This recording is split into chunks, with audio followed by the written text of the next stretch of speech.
Orang ini bisa terkena serangan jantung kalau misalnya ada tekanan yang secara konsisten menekan situasi ini. Seperti misalnya ada gerakan-gerakan tertentu. Yang harapannya sangat pragmatis, yakni mendapat jaringan untuk kolusi. Nah, di sini kan kalau kita mencintai perempuan, kita katakanlah dengan bunga. Kalau di sini di pilkada, katakanlah dengan hepeng, uang katanya. Jadi pilkada ini kan produk reformasi. Dulu pimpinan daerah itu ditunjuk oleh pemerintah pusat.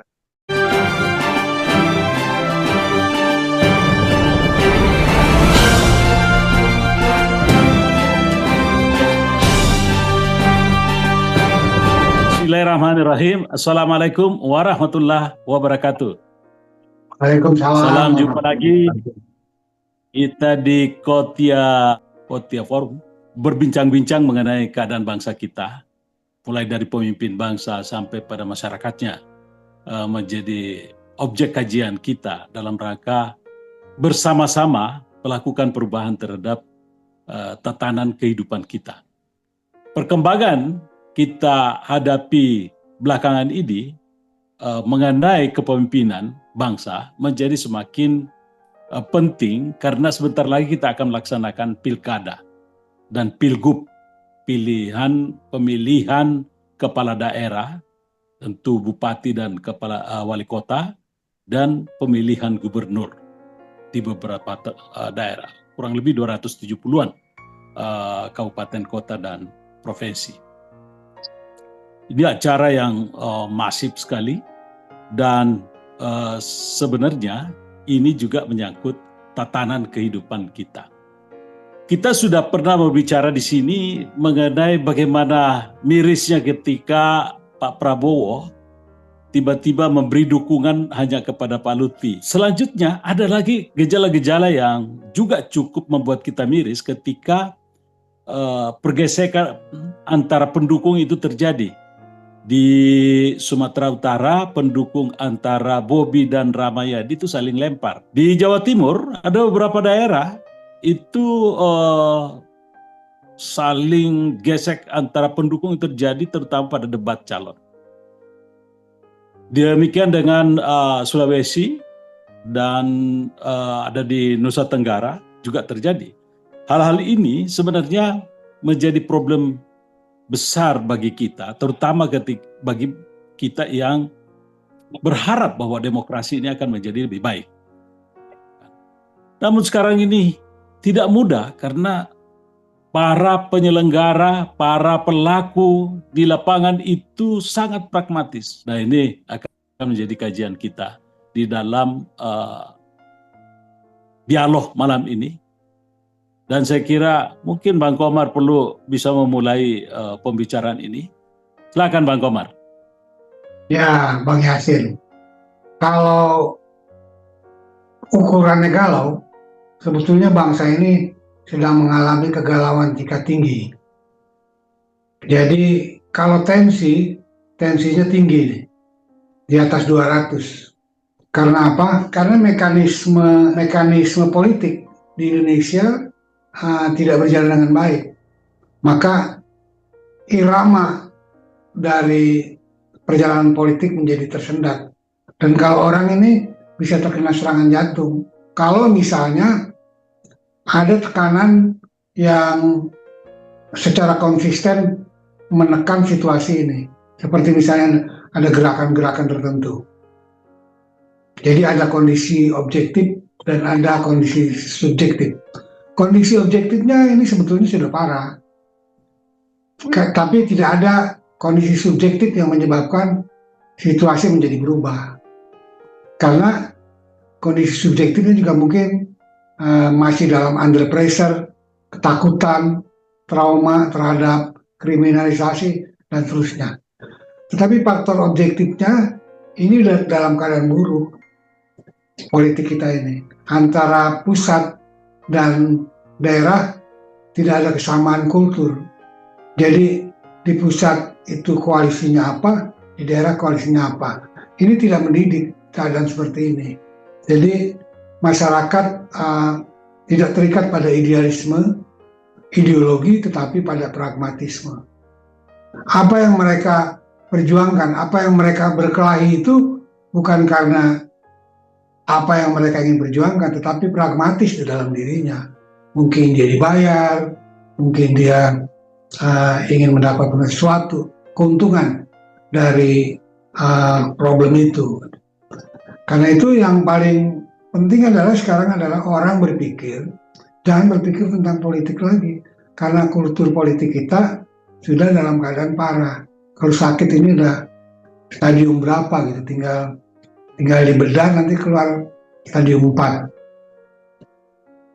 Karena itu harus dilakukan adalah mencoba untuk orang-orang yang masih rasional untuk berpikir rasional, berpikir positif tentang keadaan ini, optimis dengan cara yang harus dilakukan untuk dapat membedah persoalan ini.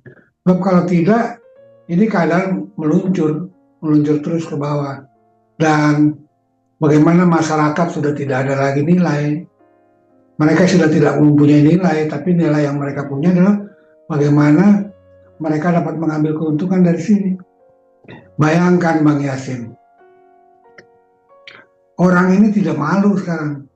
Oh, saya menjadi anggota DPRD habis 10 miliar. Tidak malu dia mengatakan itu.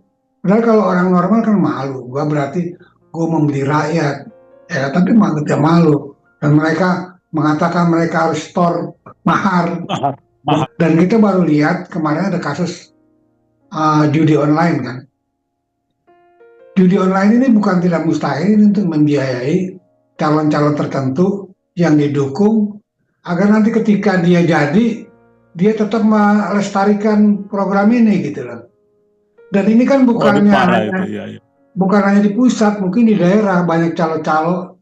Ya udah nanti kamu saya dukung, tapi kamu melegalkan judi di sini atau melegalkan apa gitu. Ini kan yang parah. Jadi keadaan bangsa kita ini tidak baik-baik saja, Bang Yasin. Jadi saya juga tidak terlalu berkomentar terlalu banyak karena memang keadaannya seperti itu. Begitu Bang Yasin. Oke Bang.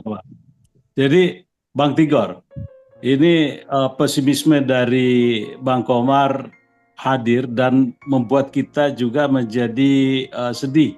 Karena seharusnya kita tetap punya harapan terhadap bangsa ini. Tapi memang kenyataannya seperti ini.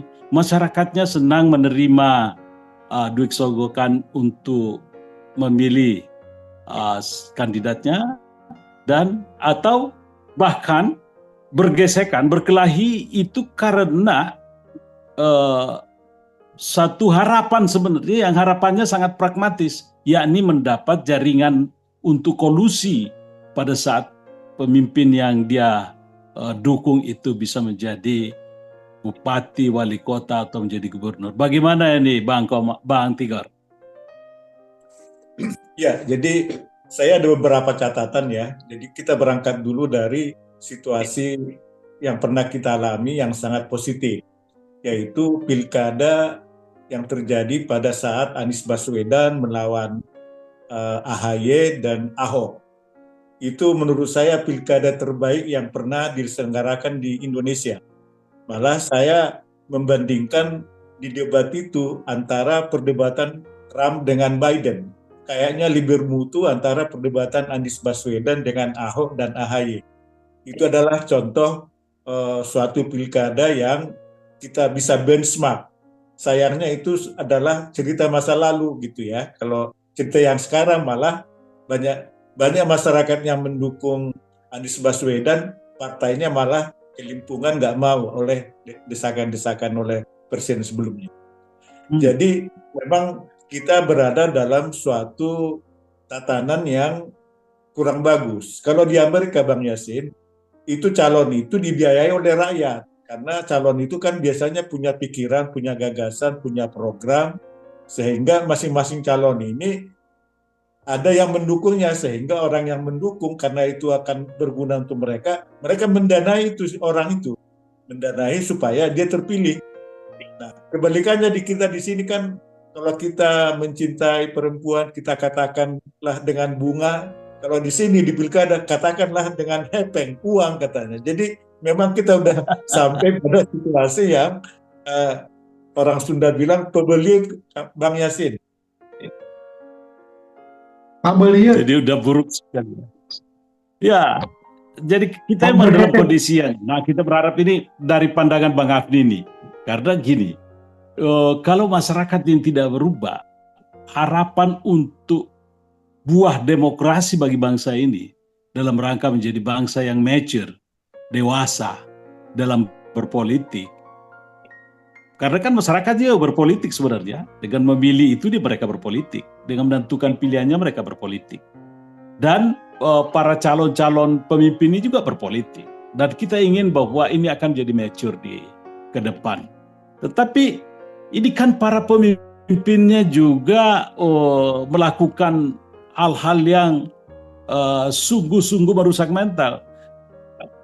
Politik uang semakin menjadi sejak Jokowi tahun 2014 sampai ke belakang ini.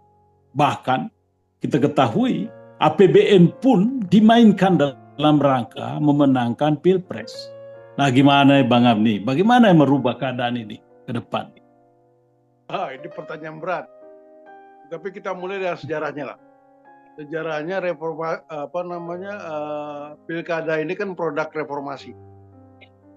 Artinya dulu pimpinan daerah itu ditunjuk oleh pemerintah pusat. Tapi atas nama demokrasi, sejak reformasi kita buka kesempatan terjadi sirkulasi kepemimpinan bukan hanya di tingkat nasional, tapi ada di tingkat daerah. Jadi jelas ini produk reformasi. Sayangnya reformasi tidak termanage dengan baik, sehingga pikiran-pikiran nakal sisa masa lalu itu yang mengemuka. Karena kepemimpinan reformasi tidak punya ide tentang 13 agenda reformasi itu tidak terdiskusi dengan baik, tidak terurai dengan baik. Mengapa kita selalu gagal dengan demokrasi? Karena sebenarnya watak bangsa ini yang belum berubah. Walaupun dia bergelar doktor, tapi perilakunya feodal. Ini perjuangan berat, ini perjuangan mendasar. Perjuangan yang sangat ideologis. Bagaimana demokrasi bisa terwujud kalau rakyat dan pemimpinnya paham tentang itu. Sudah menjadi perilaku hariannya. Tapi kalau nyatanya dia masih feodal, maka memang demokrasi atau gagal. Ataukah memang kita anggap kita belum siap untuk demokrasi? Karena keterbelakangan kita dalam pengetahuan, dalam pendidikan, segala macamnya. Dan juga dengan ekonomi. Kan kata orang kan ada standar tertentu. Di masa itu bangsa itu bisa demokratis apabila tingkat ekonominya cukup memadai, sehingga mereka tidak lagi memikirkan makanan, yang jadi cara hidupnya adalah berpikir bukan hanya sekedar lapar gitu. Nah sekarang yang terjadi adalah demokrasi di tengah-tengah orang lapar, di tengah-tengah orang yang pamer kekayaan, dan di tengah-tengah orang yang pengemis mentalnya. Susah. Jadi memang berat sekali bangsa ini. Nah pemimpinnya kita bangsa ini memerlukan pemimpin visioner yang punya dan karakter. Jadi visioner karakter yang mentalnya hampir sama lah dengan Bung Karno, merubah karakter bangsa ini. Kalau tidak ya kita akan terus-menerus begini. Kita akan sibuk dengan urusan sepele-sepele. Masa kita masih memikirkan bagaimana menjalankan pilkada dengan cara yang demokratis sementara orang lain sudah maju. Nah, ini jadi ada dua antagonis, mungkin paradok ini. Kita ingin seperti bangsa-bangsa besar itu, pada saat yang sama kita masih berperilaku feodal. Ini yang sulit bagi kita. Nah, saya juga belum menemukan. Memang ada jawabannya adalah mulai dari pemimpinnya. Kalau mau, bisa nggak pemimpinnya konsisten? Itu persoalannya. Jadi jangan hari ini menyatakan. Itu dia Bang Afni. Saya selah sedikit dulu Bang Afni. Ya, ini kan ada kenyataan dalam sistem kepemimpinan kita. Ini ada kenyataan dalam sistem kepemimpinan kita. Apa yang dikatakan belum tentu dia lakukan. Betul. Kejadian-kejadian kritik seperti misalnya bagaimana Pak Prabowo itu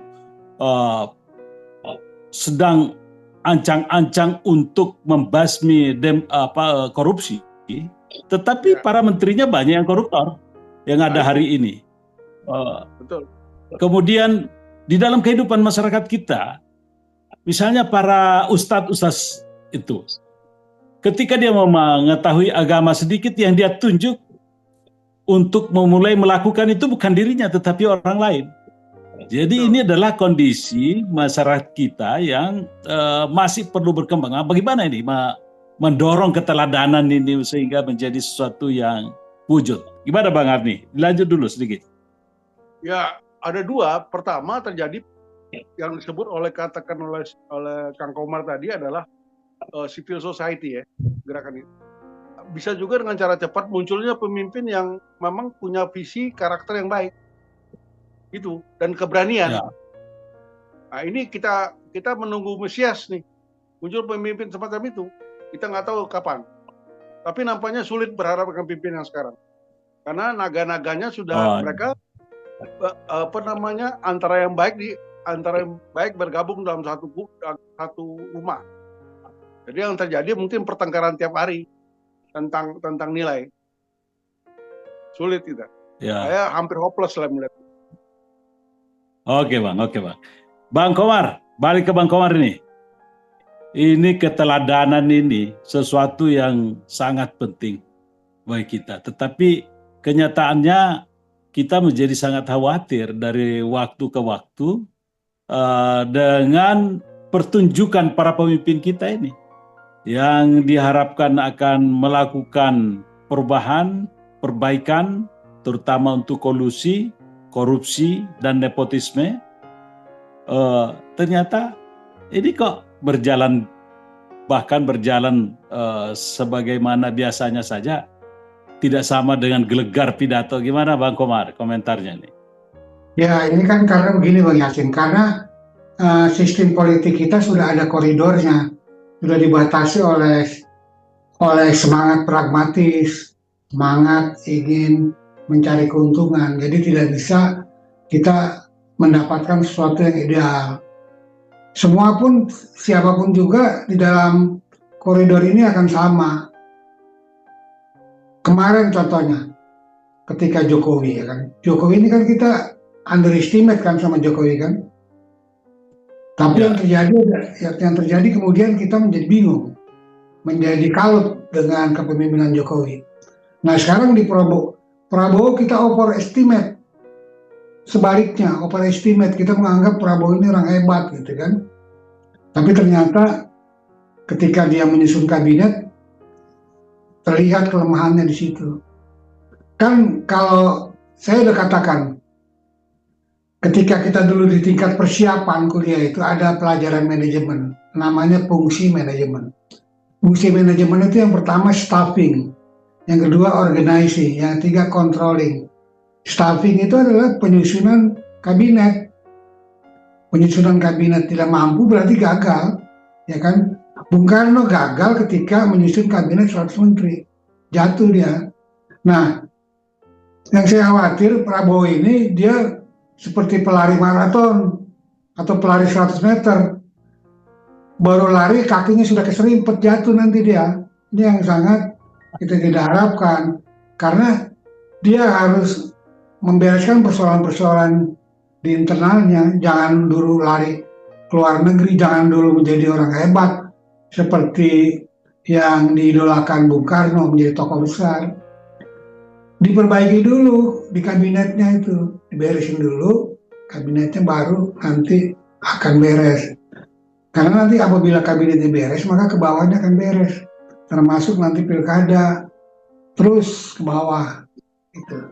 Jadi menurut saya kita akan menemui kesulitan dalam waktu dekat ini, karena kita sudah terlanjur menilai Prabowo itu berlebih, ya. Sementara apa yang dikatakan, apa yang digaungkan tentang macan Asia, ya kan, tentang apa lagi yang hebat-hebat itu, ternyata kita melihat sekarang ini pada kenyataannya kok tidak seperti itu gitu. Ya mungkin bagi dia ini kita salah dalam berpikir, mungkin umum.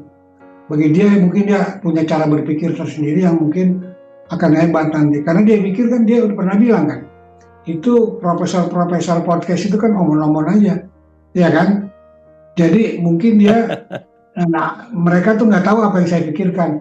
Nah saya berharap mudah-mudahan apa yang dikatakan itu benar, bahwa dia berpikir memang betul-betul di luar dugaan kita. Gitu Pak. Jadi kalau soal pemimpin ini kita, ya sudah, saya pesimis lah. Tinggal kita menunggu satu keajaiban aja. Oke Bang Komar, jadi prinsipnya vote case yang kita lakukan ini sebenarnya kan mengambil tanggung jawab untuk perbaikan yang selama ini tidak pernah bisa menjadi baik-baik. Kondisi kita, mutu demokrasi kita tetap saja terpuruk, tidak pernah mengalami perkembangan yang memadai, bahkan semakin rusak, terutama di bawah kepemimpinan Jokowi. Masuk di era Prabowo, walaupun baru sekali tersandung di dalam itu, langsung kita merasakan ini apa? Pak Prabowo menghayati betul-betul bagaimana kepemimpinan bangsa dan demokrasi ini harus dibangun. Karena belum apa-apa memang yang siap-siap dilakukan oleh pemimpin bangsa kita ini adalah persiapan menuju tahun 2029. Bukannya mempersiapkan rakyatnya untuk masuk pada kehidupan 2024-2029. Mungkin ada komen Bang Afni? Ya, saya jadi berpikir nih, kalau kita mau maju ada dua alternatif. Karena kultur kita yang masih seperti itu, kita terus cari-cari bentuk demokrasi yang pas buat kita, atau kita otoriter aja, seperti Cina. Cina otoriter dan dia maju. Apa itu yang dia mau Prabowo? Artinya nggak ada pilkada lagi. Yang ada cuma pemilihan presiden mungkin. Pilkada ditunjuk aja. Karena efek dari pilkada gila-gilaan macam ini, itu akan menimbulkan konflik berkepanjangan. Akan menimbulkan kerusakan dari bidang ekonomi. Akan terjadi korupsi besar-besaran. Jadi pilkada itu sebenarnya bukan memilih pemimpin, tapi akan merusak keadaan yang lebih jauh. Mental rakyat rusak. Mental pemimpin rusak, rakyat rusak. Jadi baiknya pilkada ditiadakan aja. So, dalam masa waktu tertentu. Atau rakyat tidak usah ikut pilkada. Atau tidak usah pilkada. Anggap aja itu kerjaan. Karena itu tidak ada manfaatnya. Nggak ada manfaatnya. Itu akan menimbulkan perpecahan. Bang Tigor, gimana Bang Tigor? Ya, jadi memang kita sayangkan ya, sebetulnya itu kan idealnya itu bupati yang baik akan menjadi gubernur yang baik. Gubernur yang baik akan menjadi calon presiden yang baik. Nah, ini kelihatannya ini ada yang ada yang hilang dari kemungkinan itu ya. Karena di negara-negara yang lain kayak Amerika Serikat itu pasti gubernur yang terkenal, yang bagus itu akan mencalonkan diri jadi presiden atau senator gitu kan. Harapan kita kan sebetulnya begitulah jenjangnya gitu. Tapi memang kita nggak bisa berputus asa. Mungkin suatu saat ini jenjangnya nggak begitu. Jadi jenjangnya mungkin nanti tahun 2029 itu calon presiden itu adalah misalnya orang yang punya podcast pengikut banyak dan real tiap hari dia memberi pengetahuan untuk masyarakat.